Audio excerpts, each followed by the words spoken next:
National investigation agency ਨੇ ਜਿਹੜੇ ਸਾਨੂੰ ਸੰਮਣ ਭੇਜੇ ਆ ਤੇ ਸਾਡੇ ਕਈ ਬੰਦਿਆਂ ਨੂੰ ਸੰਮਣ ਭੇਜੇ ਆ। ਕਈ ਤਾਂ ਜਿਹੜੇ ਲੰਗਰ ਲਾਈ ਬੈਠੇ ਆ ਉਹਨਾਂ ਨੂੰ ਵੀ ਉਹ ਸੰਮਣ ਭੇਜਤੇ। ਨੈਸ਼ਨਲ ਇਨਵੈਸਟੀਗੇਸ਼ਨ ਏਜੰਸੀ ਇਸ ਦੇਸ਼ ਦੀ ਟੌਪ ਇਨਵੈਸਟੀਗੇਸ਼ਨ ਏਜੰਸੀ ਆ। ਹੁਣ ਇਸ ਦੇਸ਼ ਦੀ ਟੌਪ ਇਨਵੈਸਟੀਗੇਸ਼ਨ ਏਜੰਸੀ ਜਦੋਂ ਸਰਕਾਰ ਦੇ ਮਨਸੂਬਿਆਂ ਤੇ ਉਹਨਾਂ ਦੀਆਂ ਸਾਜ਼ਿਸ਼ਾਂ 'ਚ ਉਹਨਾਂ ਦੇ ਇਸ਼ਾਰਿਆਂ ਤੇ ਨੱਚਣ ਲੱਗ ਜੇ, ਫਿਰ ਇਸ ਸਿਸਟਮ ਤੋਂ ਤੁਸੀਂ ਕੀ ਆਸ ਰੱਖ ਸਕਦੇ ਹੋ? ਇਹਦੇ 'ਚ ਤਾਂ 120B ਕ੍ਰਿਮੀਨਲ ਕਨਸਪੀਰੇਸੀ ਹੈ, ਇਹਦੇ 'ਚ ਤਾਂ ਸਭ ਕੁਝ ਓਪਨ ਆ। ਸੋ ਪਰਚੇ ਵੀ ਪਾ ਦੇਣਗੇ। ਗੱਲ ਫੇਰ ਵੀ ਇਹਨਾਂ ਪਰਚਿਆਂ ਦੀ ਜਾਂ ਇਹਨਾਂ ਸੰਮਣਾਂ ਦੀ ਗੱਲ ਨਹੀਂ ਆ। ਗੱਲ ਇਹ ਆ, ਤੁਸੀਂ ਸਮਝਣ ਦੀ ਕੋਸ਼ਿਸ਼ ਕਰੋ, ਜਿਹੜੇ ਸਿਸਟਮ ਨਾਲ ਲੜ ਰਹੇ ਆ ਨਾ, ਉਸ ਸਿਸਟਮ 'ਚ ਸੁਪਰੀਮ ਕੋਰਟ ਨੇ 2 ਦਿਨ ਪਹਿਲਾਂ ਫੈਸਲਾ ਦਿੱਤਾ। ਕਿਸੇ ਨੇ ਮੰਨਿਆ? ਕਿਸੇ ਕਿਸਾਨ ਆਗੂ ਨੇ ਜਾਂ ਕਿਸੇ ਬੰਦੇ ਨੇ, ਕਿਸੇ ਨੇ ਇੱਥੇ ਮੰਨਿਆ ਹੋਵੇ? ਕਿਉਂ ਨਹੀਂ ਮੰਨਿਆ? ਕਿਉਂਕਿ ਉਸ ਸਿਸਟਮ 'ਚ ਵਿਸ਼ਵਾਸ ਹੀ ਕਿਸੇ ਨੂੰ ਨਹੀਂ ਰਿਹਾ। ਉਹ ਕ੍ਰੈਡੀਬਿਲਿਟੀ ਸਿਸਟਮ ਖੋ ਚੁੱਕਿਆ। ਸੁਪਰੀਮ ਕੋਰਟ ਤੱਕ ਖੋ ਚੁੱਕਿਆ, ਇਲੈਕਸ਼ਨ ਕਮਿਸ਼ਨ ਤੱਕ ਖੋ ਚੁੱਕਿਆ, ਐਨਫੋਰਸਮੈਂਟ ਡਾਇਰੈਕਟੋਰੇਟ ਤੱਕ ਖੋ ਚੁੱਕਿਆ, ਜਿਹੜਾ ED ਆ, CBI ਖੋ ਚੁੱਕੀ ਆ, ਤੇ ਨੈਸ਼ਨਲ ਇਨਵੈਸਟੀਗੇਸ਼ਨ ਏਜੰਸੀ ਦੇ ਹੁਣ ਸੰਮਣ ਆਏ ਆ। ਇਹ ਤਾਂ ਸਾਡੇ ਸਾਹਮਣੇ ਆ। ਜੇ freedom of speech Indian constitution ਦਿੰਦੀ ਆ ਤਾਂ ਸਾਡਾ ਫੰਡਾਮੈਂਟਲ ਰਾਈਟ ਆ। ਨੈਸ਼ਨਲ ਇਨਵੈਸਟੀਗੇਸ਼ਨ ਏਜੰਸੀ ਉਹਨੂੰ ਵਾਇਓਲੇਟ ਕਰ ਰਹੀ ਆ। ਅਦਰਵਾਈਜ਼ ਨੈਸ਼ਨਲ ਇਨਵੈਸਟੀਗੇਸ਼ਨ ਏਜੰਸੀ ਆਧਾਰ ਦੱਸੇ, ਇਹ ਜਿਹੜੀ ਉਹਨਾਂ ਨੇ ਸਮਨਿੰਗ ਕੀਤੀ ਆ ਇਹਨਾਂ ਸਾਰੇ ਬੰਦਿਆਂ ਨੂੰ, ਇਹਦਾ ਕੋਈ ਆਧਾਰ ਦੱਸੇ। ਕੋਈ ਆਧਾਰ ਹੀ ਨਹੀਂ ਆ, ਪਰ ਸਰਕਾਰ ਦੇ ਪੱਖ 'ਚ ਖੜ ਜਾਂਦੇ ਆ, ਜਾ ਕੇ ਸਿਸਟਮ ਨੂੰ ਆਪਦੇ ਢੰਗ ਨਾਲ ਵਰਤਦੇ ਆ। ਸੋ ਇਹ ਇੰਡੀਅਨ ਡੈਮੋਕ੍ਰੇਸੀ ਦਾ ਇੱਕ ਜਿਹੜਾ ਰੂਪ ਆ। ਜਦੋਂ ਹੱਕਾਂ ਦੀ ਲੜਾਈ ਲੜੀ ਜਾਂਦੀ ਆ, ਜਦੋਂ ਉਹਨਾਂ ਹੱਕਾਂ ਖਾਤਰ ਅਸੀਂ ਆਵਾਜ਼ ਬੁਲੰਦ ਕਰਦੇ ਆ, ਤਿਉਂ ਇਹ ਇਹੋ ਜਿਹੇ ਪੈਂਤੜੇ ਅਪਣਾਉਂਦੇ ਆ ਵੀ ਸੰਘਰਸ਼ੀ ਬੰਦਿਆਂ ਤੇ ਇਹਨਾਂ ਨੂੰ ਪਹਿਲਾਂ ਕਿਸੇ ਹੋਰ ਸਾਜ਼ਿਸ਼ਾਂ ਅਧੀਨ ਡਰਾਉਣਗੇ, ਤੌਹਮਤਾਂ ਲਾਉਣਗੇ, ਤੌਹਮਤਾਂ ਤੋਂ ਬਾਅਦ ਫਿਰ ਤੁਹਾਡੇ ਤੇ ਕੇਸ ਪਾਉਣਗੇ, ਫਿਰ ਪਰਚੇ ਪਾਉਣਗੇ, ਫਿਰ ਤੁਹਾਡੇ ਪਰਿਵਾਰਾਂ ਤੇ ਪਰਚੇ ਪਾਉਣਗੇ, ਤੇ ਫਿਰ ਤੁਹਾਨੂੰ ਕਹਿਣਗੇ ਵੀ ਟਿਕ ਕੇ ਬਹਿ ਜਾਓ, ਨਹੀਂ ਅਸੀਂ ਖਹਿੜਾ ਨਹੀਂ ਛੱਡਦੇ। ਸੋ ਮੈਂ ਇੱਕ ਗੱਲ ਜੇ ਆਪਦੇ ਲਈ ਤਾਂ ਕਲੀਅਰ ਕਰਦਾ ਵੀ ਮੇਰੇ ਪਰਿਵਾਰ ਨੇ ਤਾਂ ਬੜਾ ਕੁਝ ਝੱਲਿਆ, ਸਾਨੂੰ ਤਾਂ ਗੁੜਤੀਆਂ ਹੀ ਮਿਲੀਆਂ ਹੋਈਆਂ। ਇਹ ਹੁਣ ਸਾਨੂੰ ਕਿੱਥੋਂ ਡਰਾ ਲਓਗੇ ਤੁਸੀਂ? ਸਤਿ ਸ਼੍ਰੀ ਅਕਾਲ ਜੀ। ਵਾਹਿਗੁਰੂ ਜੀ ਕਾ ਖਾਲਸਾ, ਵਾਹਿਗੁਰੂ ਜੀ ਕੀ ਫਤਿਹ। ਵਿੱਚ ਸਾਡੀ ਜਿਹੜੀ ਸੰਗਤ ਆ, ਉਹ ਕਈ ਵਾਰੀ ਉਹਨਾਂ ਦਾ ਜਿਵੇਂ ਹੁਕਮ ਹੁੰਦਾ ਫਿਰ ਦੁਬਾਰਾ ਸ਼ੁਰੂ ਕਰਦੇ ਆ। ਅੱਜ ਆਪਾਂ ਗੱਲ ਕਰਦੇ ਆ ਨੈਸ਼ਨਲ ਇਨਵੈਸਟੀਗੇਸ਼ਨ ਏਜੰਸੀ ਨੇ ਜਿਹੜੇ ਸਾਨੂੰ ਸੰਮਣ ਭੇਜੇ ਆ ਤੇ ਸਾਡੇ ਕਈ ਬੰਦਿਆਂ ਨੂੰ ਸੰਮਣ ਭੇਜੇ ਆ। ਕਈ ਤਾਂ ਜਿਹੜੇ ਲੰਗਰ ਲਾਈ ਬੈਠੇ ਆ ਉਹਨਾਂ ਨੂੰ ਵੀ ਉਹ ਸੰਮਣ ਭੇਜਤੇ। ਨੈਸ਼ਨਲ ਇਨਵੈਸਟੀਗੇਸ਼ਨ ਏਜੰਸੀ ਇਸ ਦੇਸ਼ ਦੀ ਟੌਪ ਇਨਵੈਸਟੀਗੇਸ਼ਨ ਏਜੰਸੀ ਆ। ਹੁਣ ਇਸ ਦੇਸ਼ ਦੀ ਟੌਪ ਇਨਵੈਸਟੀਗੇਸ਼ਨ ਏਜੰਸੀ ਜਦੋਂ ਸਰਕਾਰ ਦੇ ਮਨਸੂਬਿਆਂ ਤੇ ਉਹਨਾਂ ਦੀਆਂ ਸਾਜ਼ਿਸ਼ਾਂ 'ਚ ਉਹਨਾਂ ਦੇ ਇਸ਼ਾਰਿਆਂ ਤੇ ਨੱਚਣ ਲੱਗ ਜੇ, ਫਿਰ ਇਸ ਸਿਸਟਮ ਤੋਂ ਤੁਸੀਂ ਕੀ ਆਸ ਰੱਖ ਸਕਦੇ ਹੋ? ਹੁਣ ਜਿਹੜੀ ਅੱਜ ਦੀ ਆਪਣੀ ਗੱਲਬਾਤ ਆ, ਉਹ ਸਿਸਟਮ ਦੇ ਅਗੇਂਸਟ ਕਰ ਰਹੇ ਆ। ਜਿਹੜੀ ਲੜਾਈ ਅਸੀਂ ਲੜ ਰਹੇ ਆ ਨਾ, ਪਹਿਲਾਂ ਤਾਂ ਇਸ ਲੜਾਈ ਦਾ ਮੂਲ ਖਾਂਸਾ ਸਮਝਦੇ ਆ। ਬਹੁਤ ਜ਼ਰੂਰੀ ਆ ਜਿਸ ਮੂਲ ਖਾਂਸੇ ਨੂੰ ਸਮਝਣਾ, ਕਿਉਂਕਿ ਇਹ ਲੜਾਈ ਲੜ ਰਹੇ ਆ ਆਪਦੇ ਹੱਕਾਂ ਦੀ। ਹੱਕਾਂ ਦੀ ਲੜਾਈ ਅਸੀਂ 1947 ਵੇਲੇ ਦੀ ਲੜਦੇ ਆਉਂਦੇ ਆ। ਜਦੋਂ ਹੱਕਾਂ ਦੀ ਲੜਾਈ ਲੜੀ ਜਾਂਦੀ ਆ, ਜਦੋਂ ਉਹਨਾਂ ਹੱਕਾਂ ਖਾਤਰ ਅਸੀਂ ਆਵਾਜ਼ ਬੁਲੰਦ ਕਰਦੇ ਆ, ਤਿਉਂ ਇਹ ਇਹੋ ਜਿਹੇ ਪੈਂਤੜੇ ਅਪਣਾਉਂਦੇ ਆ ਵੀ ਸੰਘਰਸ਼ੀ ਬੰਦਿਆਂ ਤੇ ਇਹਨਾਂ ਨੂੰ ਪਹਿਲਾਂ ਕਿਸੇ ਹੋਰ ਸਾਜ਼ਿਸ਼ਾਂ ਅਧੀਨ ਡਰਾਉਣਗੇ, ਤੌਹਮਤਾਂ ਲਾਉਣਗੇ, ਤੌਹਮਤਾਂ ਤੋਂ ਬਾਅਦ ਫਿਰ ਤੁਹਾਡੇ ਤੇ ਕੇਸ ਪਾਉਣਗੇ, ਫਿਰ ਪਰਚੇ ਪਾਉਣਗੇ, ਫਿਰ ਤੁਹਾਡੇ ਪਰਿਵਾਰਾਂ ਤੇ ਪਰਚੇ ਪਾਉਣਗੇ, ਤੇ ਫਿਰ ਤੁਹਾਨੂੰ ਕਹਿਣਗੇ ਵੀ ਟਿਕ ਕੇ ਬਹਿ ਜਾਓ, ਨਹੀਂ ਅਸੀਂ ਖਹਿੜਾ ਨਹੀਂ ਛੱਡਦੇ। ਸੋ ਮੈਂ ਇੱਕ ਗੱਲ ਜੇ ਆਪਦੇ ਲਈ ਤਾਂ ਕਲੀਅਰ ਕਰਦਾ ਵੀ ਮੇਰੇ ਪਰਿਵਾਰ ਨੇ ਤਾਂ ਬੜਾ ਕੁਝ ਝੱਲਿਆ, ਸਾਨੂੰ ਤਾਂ ਗੁੜਤੀਆਂ ਹੀ ਮਿਲੀਆਂ ਹੋਈਆਂ। ਇਹ ਹੁਣ ਸਾਨੂੰ ਕਿੱਥੋਂ ਡਰਾ ਲਓਗੇ ਤੁਸੀਂ?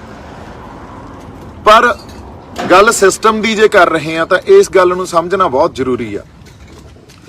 ਜਦੋਂ ਤੁਸੀਂ ਆਪਦੇ ਹੱਕ ਮੰਗੋਗੇ, 47 ਵੇਲੇ ਵੀ ਸਾਨੂੰ ਵਾਅਦੇ ਕੀਤੇ ਗਏ ਸੀ ਵੀ ਪੰਜਾਬੀਆਂ ਦੀਆਂ ਕੁਰਬਾਨੀਆਂ ਨੂੰ ਦੇਖ ਕੇ ਇਹਨਾਂ ਨੂੰ ਇੱਕ ਸਪੈਸ਼ਲ ਸਟੇਟਸ ਦਿੱਤਾ ਜਾਊਗਾ। ਇਹ ਬੰਦੇ ਆ ਜਿਹੜੇ ਇਹ ਸੋਵਰਨ ਬੰਦੇ ਆ, ਇੱਕ ਸਪੈਸ਼ਲ ਸਟੇਟਸ ਦਿੱਤਾ ਜਾਊਗਾ। ਪੰਡਿਤ ਜਵਾਹਰ ਲਾਲ ਨਹਿਰੂ ਦੀਆਂ ਆਰਕਾਈਵਸ ਦੇਖ ਲਓ, ਉਹਦੇ 'ਚ ਇਹ ਸਟੇਟਮੈਂਟਸ ਪਈਆਂ। ਪਾਰਲੀਮੈਂਟਸ ਦੀਆਂ ਡਿਬੇਟਸ 'ਚ ਇਹ ਸਟੇਟਮੈਂਟਸ ਪਈਆਂ, ਪਰ ਮੁੱਕਰ ਗਏ। ਸੋ ਉਦੋਂ ਸਾਨੂੰ ਜਰਾਇਮ ਪੇਸ਼ਾ ਡਿਕਲੇਅਰ ਕਰਕੇ ਅਸੀਂ ਅੱਜ ਤੱਕ ਜਰਾਇਮ ਪੇਸ਼ਾ ਹੀ ਬਣੇ ਬੈਠੇ ਆ ਇਹਨਾਂ ਲਈ। ਔਰ ਇਸ ਸਾਰੇ ਖਾਂਸੇ ਨੂੰ ਸਮਝਦੇ ਆ ਹੁਣ ਆਪਾਂ। ਹੱਕਾਂ ਦੀ ਜਦੋਂ ਆਵਾਜ਼ ਬੁਲੰਦ ਹੁੰਦੀ ਆ, ਉਸ ਆਵਾਜ਼ ਨੂੰ ਦਬਾ ਦਿੱਤਾ ਜਾਂਦਾ, ਉਹਨੂੰ ਕਿਸੇ ਵੀ ਢੰਗ 'ਚ ਕੁਚਲ ਦਿੱਤਾ ਜਾਂਦਾ। ਮੈਂ ਅੱਜ ਆਪਦੇ ਸੋਸ਼ਲ ਮੀਡੀਆ ਤੇ ਨੈਸ਼ਨਲ ਇਨਵੈਸਟੀਗੇਸ਼ਨ ਏਜੰਸੀ ਤੋਂ ਜਿਹੜਾ ਮੈਨੂੰ ਸੰਮਨ ਕੀਤਾ ਗਿਆ, ਕੱਲ ਹੋਰ ਸਾਡੀ ਸੰਗਤ ਨੂੰ, ਸਾਡੇ ਲੋਕਾਂ ਨੂੰ ਸੰਮਨ ਕੀਤਾ ਗਿਆ ਸੀ, ਉਹ ਸ਼ੇਅਰ ਕੀਤਾ। ਉਹ ਇਸ ਕਰਕੇ ਸ਼ੇਅਰ ਨਹੀਂ ਕੀਤਾ ਵੀ ਆਪਾਂ ਉਹਦਾ ਕੋਈ ਲਾਹਾ ਲੈ ਲਈਏ ਜਾਂ ਆਪਾਂ ਦਿਖਾਈਏ ਵੀ ਵੇਖੋ ਕੀ ਕਰ ਰਹੇ ਆ। ਉਹ ਸ਼ੇਅਰ ਇਸ ਕਰਕੇ ਕੀਤਾ ਵੀ ਪਹਿਲੀ ਗੱਲ ਤਾਂ ਅਸੀਂ ਚੜ੍ਹਦੀ ਕਲਾ 'ਚ, ਅਸੀਂ ਕੋਈ ਇਹਦੇ ਤੋਂ ਇਹ ਨਹੀਂ ਹੋਏ ਵੀ ਅਸੀਂ ਨਰਵਸ ਹੋ ਗਏ, ਘਬਰਾ ਗਏ, ਗੱਲ ਉਹ ਨਹੀਂ ਆ। ਪੁਆਇੰਟ ਨਾ ਮਿਸ ਕਰੋ। ਸਾਡੇ ਬੰਦਿਆਂ ਨੂੰ ਵੀ ਮੈਂ ਕਹਿੰਦਾ, ਔਰ ਸਪੈਸ਼ਲੀ ਜਿਹੜੇ ਵਕੀਲ ਬੰਦੇ ਆ ਨਾ ਸਾਡੇ, ਉਹਨਾਂ ਨੂੰ ਵੀ ਮੈਂ ਕਹਿੰਦਾ, ਬੜੇ ਲੀਗਲ ਮਾਈਂਡਸ ਦਾ ਮੈਨੂੰ ਫੋਨ ਵੀ ਆਏ ਵੀ ਕੋਈ ਗੱਲ ਨਹੀਂ, ਇਹ ਤਾਂ ਇਨਵੈਸਟੀਗੇਸ਼ਨ ਆ। ਦੇਖੋ ਇਨਵੈਸਟੀਗੇਸ਼ਨ ਆ, ਕ੍ਰਿਮੀਨਲ ਕਨਸਪੀਰੇਸੀ 'ਚ ਤੁਹਾਡੀ ਉਸ 'ਚ ਇਨਵੈਸਟੀਗੇਟ ਕਰ ਰਹੇ ਆ, ਤੁਹਾਨੂੰ ਦੇਸ਼ ਧਰੋਹ 'ਚ ਇਨਵੈਸਟੀਗੇਟ ਕਰ ਰਹੇ ਆ, ਤੁਹਾਨੂੰ UAPA 'ਚ ਇਨਵੈਸਟੀਗੇਟ ਕਰ ਰਹੇ ਆ। ਜੇ ਇਨਵੈਸਟੀਗੇਟ ਕਰ ਰਹੇ ਆ ਤਾਂ ਕੱਲ ਨੂੰ 2 ਮਿੰਟ 'ਚੋਂ ਪਰਚਾ ਵੀ ਪਾ ਸਕਦੇ ਆ। ਇਹਦੇ 'ਚ ਤਾਂ 120B ਕ੍ਰਿਮੀਨਲ ਕਨਸਪੀਰੇਸੀ ਆ, ਇਹਦੇ 'ਚ ਤਾਂ ਸਭ ਕੁਝ ਓਪਨ ਆ। ਸੋ ਪਰਚੇ ਵੀ ਪਾ ਦੇਣਗੇ। ਗੱਲ ਫੇਰ ਵੀ ਇਹਨਾਂ ਪਰਚਿਆਂ ਦੀ ਜਾਂ ਇਹਨਾਂ ਸਾਹਮਣਾ ਦੀ ਗੱਲ ਨਹੀਂ ਆ। ਗੱਲ ਇਹ ਆ, ਤੁਸੀਂ ਸਮਝਣ ਦੀ ਕੋਸ਼ਿਸ਼ ਕਰੋ, ਜਿਹੜੇ ਸਿਸਟਮ ਨਾਲ ਲੜ ਰਹੇ ਆ ਨਾ, ਉਸ ਸਿਸਟਮ 'ਚ ਸੁਪਰੀਮ ਕੋਰਟ ਨੇ 2 ਦਿਨ ਪਹਿਲਾਂ ਫੈਸਲਾ ਦਿੱਤਾ, ਕਿਸੇ ਨੇ ਮੰਨਿਆ, ਕਿਸੇ ਕਿਸਾਨ ਆਗੂ ਨੇ ਜਾਂ ਕਿਸੇ ਬੰਦੇ ਨੇ, ਕਿਸੇ ਨੇ ਇੱਥੇ ਮੰਨਿਆ ਹੋਵੇ। ਕਿਉਂ ਨਹੀਂ ਮੰਨਿਆ? ਕਿਉਂਕਿ ਉਸ ਸਿਸਟਮ 'ਚ ਵਿਸ਼ਵਾਸ ਹੀ ਕਿਸੇ ਨੂੰ ਨਹੀਂ ਰਿਹਾ। ਉਹ ਕ੍ਰੈਡੀਬਿਲਿਟੀ ਸਿਸਟਮ ਖੋ ਚੁੱਕਿਆ, ਸੁਪਰੀਮ ਕੋਰਟ ਤੱਕ ਖੋ ਚੁੱਕਿਆ, ਇਲੈਕਸ਼ਨ ਕਮਿਸ਼ਨ ਤੱਕ ਖੋ ਚੁੱਕਿਆ, ਐਨਫੋਰਸਮੈਂਟ ਡਾਇਰੈਕਟੋਰੇਟ ਤੱਕ ਖੋ ਚੁੱਕਿਆ, ਜਿਹੜਾ ED ਆ, CBI ਖੋ ਚੁੱਕੀ ਆ, ਤੇ ਨੈਸ਼ਨਲ ਇਨਵੈਸਟੀਗੇਸ਼ਨ ਏਜੰਸੀ ਦੇ ਹੁਣ ਸੰਮਨ ਆਏ ਆ। ਇਹ ਤਾਂ ਸਾਡੇ ਸਾਹਮਣੇ ਆ। ਔਰ ਇਹਨਾਂ ਸੰਮਨਾਂ ਨੂੰ ਤੁਸੀਂ ਆਈਸੋਲੇਸ਼ਨ 'ਚ ਨਾ ਦੇਖੋ। ਸਿਰਫ ਇਹ ਸੰਮਨ ਅੱਜ ਵੀ ਇਹ ਸੰਮਨ ਭੇਜਤੇ ਇਹ ਨਾ ਦੇਖੋ, ਇਹ ਸੰਮਨ ਭੇਜੇ ਕਿਉਂ ਗਏ ਆ, ਕਿਸ ਸੰਦਰਭ 'ਚ, ਕਿਸ ਕੰਟੈਕਸਟ 'ਚ ਭੇਜੇ ਗਏ ਆ, ਇਹਨੂੰ ਸਮਝਣ ਦੀ ਕੋਸ਼ਿਸ਼ ਕਰੋ। ਜਿਹੜੀਆਂ ਆਵਾਜ਼ਾਂ ਕਿਸੇ ਵੀ ਢੰਗ ਨਾਲ ਕਿਸਾਨੀ ਸੰਘਰਸ਼ 'ਚ ਆਪਦੀ ਸ਼ਮੂਲੀਅਤ ਦੇ ਰਹੀਆਂ, ਜਿਹੜੀਆਂ ਸ਼ਖਸੀਅਤਾਂ ਆਪਦੀ ਸ਼ਮੂਲੀਅਤ ਦੇ ਰਹੀਆਂ, ਇੱਥੇ ਆਵਾਜ਼ ਬੁਲੰਦ ਕਰ ਰਹੀਆਂ ਆਪਦੇ ਹੱਕ ਲੈਣ ਖਾਤਰ, ਉਹਨਾਂ ਸਾਰਿਆਂ ਨੂੰ ਇਸ ਢੰਗ ਨਾਲ ਦਬਾਅ ਉਹਨਾਂ ਤੇ ਪਾਉਣ ਦੀ ਕੋਸ਼ਿਸ਼ ਕੀਤੀ ਜਾ ਰਹੀ ਆ। ਲੋਕਾਂ ਨੂੰ ਮਾੜਾ ਮੋਟਾ ਭੈਭੀਤ ਕਰਨ ਦੀ ਕੋਸ਼ਿਸ਼ ਕੀਤੀ ਜਾ ਰਹੀ ਆ। ਪਰ ਮੈਂ ਇੱਕ ਗੱਲ ਦੱਸਦਾ, ਅਸੀਂ ਸਾਰੇ ਚੜ੍ਹਦੀ ਕਲਾ 'ਚ, ਇਹ ਪੈਂਤੜੇ ਤੁਹਾਡੇ ਐਕਤੀ ਕੰਮ ਨਹੀਂ ਆਉਣੇ। ਔਰ ਸਾਡੇ ਵਾਲੇ ਬੰਦਿਆਂ ਨੂੰ ਇਹ ਦੱਸਾਂ ਜਿਹੜੇ ਕਹਿ ਰਹੇ ਆ ਨਹੀਂ ਇਹ ਤਾਂ ਸਿਰਫ ਇਨਵੈਸਟੀਗੇਸ਼ਨ ਆ, ਇਹਦੇ 'ਚ ਤਾਂ ਅਰੈਸਟ ਨਹੀਂ ਕਰਨਗੇ। ਗੱਲ ਜਦੋਂ ਜਿਹੜੇ ਸਿਸਟਮ ਦੇ ਵਿਰੁੱਧ ਲੜ ਰਹੇ ਆ, ਉਹ ਚਾਹੇ ਇਨਵੈਸਟੀਗੇਟ ਕਰ ਲੈਣ, ਚਾਹੇ ਅਰੈਸਟ ਕਰ ਲੈਣ, ਕਹਿੰਦੇ ਫਿਰ ਕੋਈ ਨਹੀਂ, ਜੇ ਤੁਸੀਂ ਕੁਝ ਗਲਤ ਨਹੀਂ ਕੀਤਾ ਤਾਂ ਕੁਝ ਨਹੀਂ ਕਰ ਸਕਦੇ। ਗਲਤ ਕੀ ਕਰਤਾ ਅਸੀਂ ਤਾਂ ਆਪਦੇ ਹੱਕ ਹੀ ਮੰਗੀ ਜਾਂਦੇ ਆ ਨਾ, ਤੇ ਆਵਾਜ਼ ਹੀ ਬੁਲੰਦ ਕੀਤੀ ਆ। ਇਹਦੇ 'ਚ ਕੀ ਗਲਤ ਕਰਤਾ? ਤੇ ਜਿੱਥੇ ਮੈਂ ਤਾਂ ਇੱਕ ਵਾਰੀ ਪਹਿਲਾਂ ਵੀ ਇਹ ਗੱਲ ਕਹਿਤੀ ਤੇ ਅੱਜ ਵੀ ਕਹਿਣਾ ਵੀ 1 ਵੀ ਰੁਪਈਆ ਆਪਦੇ ਅਕਾਊਂਟ 'ਚ ਜਾਂ ਕੈਸ਼ ਜਾਂ ਮੇਰੇ ਪਰਿਵਾਰ ਨੇ ਕਿਸੇ ਵੀ ਢੰਗ 'ਚ ਕਿਸੇ ਤੋਂ ਲਿਆ ਹੋਵੇ ਤਾਂ ਮੈਂ ਖੁੱਲਾ ਚੈਲੰਜ ਕਰਦਾ। ਔਰ ਨੈਸ਼ਨਲ ਇਨਵੈਸਟੀਗੇਸ਼ਨ ਏਜੰਸੀ ਨੂੰ ਵੀ ਮੈਂ ਚੈਲੰਜ ਕਰਦਾ। I literally challenge everyone if anybody can prove it. ਪਰ ਇੱਕ ਹੋਰ ਮੈਂ ਗੱਲ ਦੱਸਦਾ, ਇੱਥੇ ਸਾਡੀ ਸੰਗਤ ਨੇ ਲੰਗਰ ਲਾਏ ਹੋਏ ਆ, ਤੇ ਉਹਨਾਂ ਦੇ ਜਿਹੜੇ ਰਿਸ਼ਤੇਦਾਰ ਜਾਂ ਉਹਨਾਂ ਦੇ ਦੋਸਤ ਮਿੱਤਰ ਬਾਹਰਲੀਆਂ ਜਿਹੜੀਆਂ ਕੰਟਰੀਆਂ 'ਚ ਵੀ ਬੈਠੇ ਆ, ਪੰਜਾਬ ਵੀ ਬੈਠੇ ਆ, ਹਰਿਆਣੇ 'ਚ ਵੀ ਬੈਠੇ ਆ, ਮਹਾਰਾਸ਼ਟਰ 'ਚ ਵੀ ਬੈਠੇ ਆ, ਤੇ ਸਾਡੇ ਤਾਂ ਸਿਧਾਂਤ ਹੀ ਦਸਵੰਧ ਕੱਢਣ ਦਾ।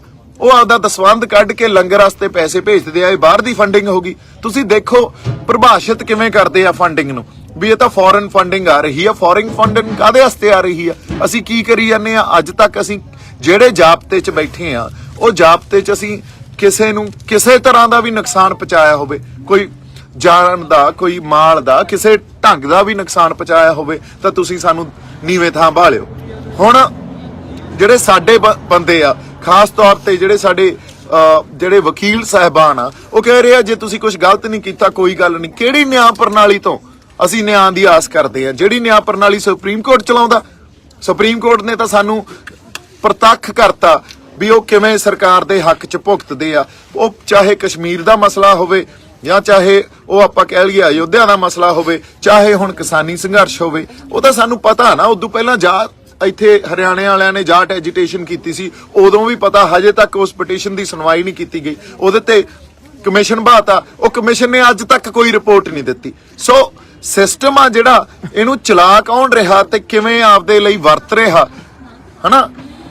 ਇਹ ਜੇ ਤੁਸੀਂ ਪੁਆਇੰਟ ਮਿਸ ਕਰਦੇ ਹੋ ਤੇ ਉਸ ਨਿਆਂ ਪ੍ਰਣਾਲੀ ਤੋਂ ਆਸ ਕਰਦੇ ਹੋ ਵੀ ਜੇ ਤੁਸੀਂ ਕੁਝ ਗਲਤ ਨਹੀਂ ਕੀਤਾ।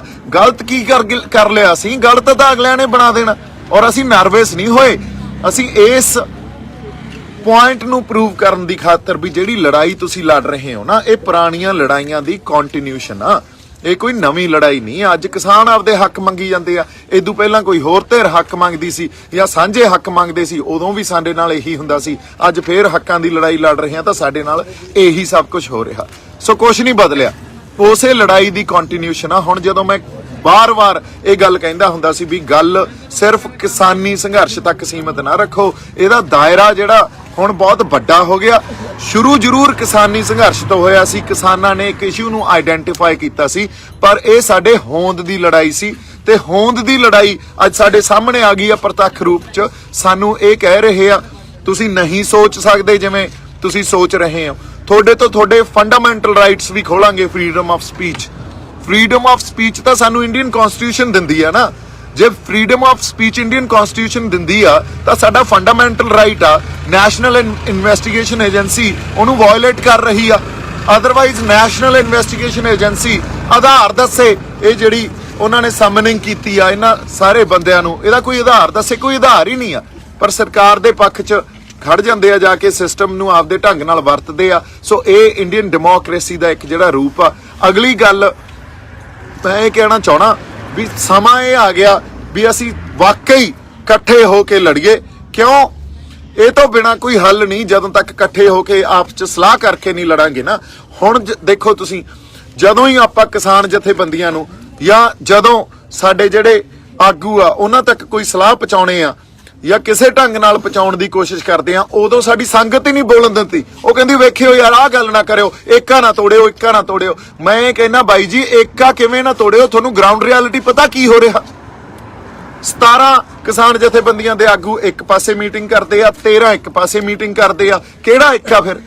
ਇਹਦਾ ਤੁਹਾਡੇ ਮੂਹਰੇ ਉੱਥੇ ਦਿੱਲੀ ਜਦੋਂ ਮੀਟਿੰਗ ਕਰਨ ਜਾਂਦੇ ਆ ਜਿਹਦੇ ਚੋਂ ਕੁਝ ਨਹੀਂ ਨਿਕਲਦਾ, ਉੱਥੇ ਜ਼ਰੂਰ ਇਕੱਠੇ ਜਾਂਦੇ ਆ, ਪਰ ਤੁਹਾਨੂੰ ਇਨ ਬਿਟਵੀਨ ਗਰਾਊਂਡ ਰਿਐਲਿਟੀ ਪਤਾ। ਮੈਂ ਉਹਨਾਂ ਨੂੰ ਵੀ ਬੇਨਤੀ ਕਰਦਾ ਇਕੱਠੇ ਹੋ ਜਾਓ। ਹੁਣ ਅਸੀਂ ਜਿਹੜੇ ਸਿਸਟਮ ਨਾਲ ਲੜ ਰਹੇ ਆ ਉਹ ਕੋਈ ਖਾਲਾ ਜੀ ਦਾ ਵਾੜਾ ਨਹੀਂ ਆ, ਲੜਾਈ ਸੀਰੀਅਸ ਆ, ਅਗਲਾ ਪੜਾਅ ਬੜਾ ਸੀਰੀਅਸ ਆ। ਇਕੱਠੇ ਹੋ ਕੇ ਲੜੀਏ।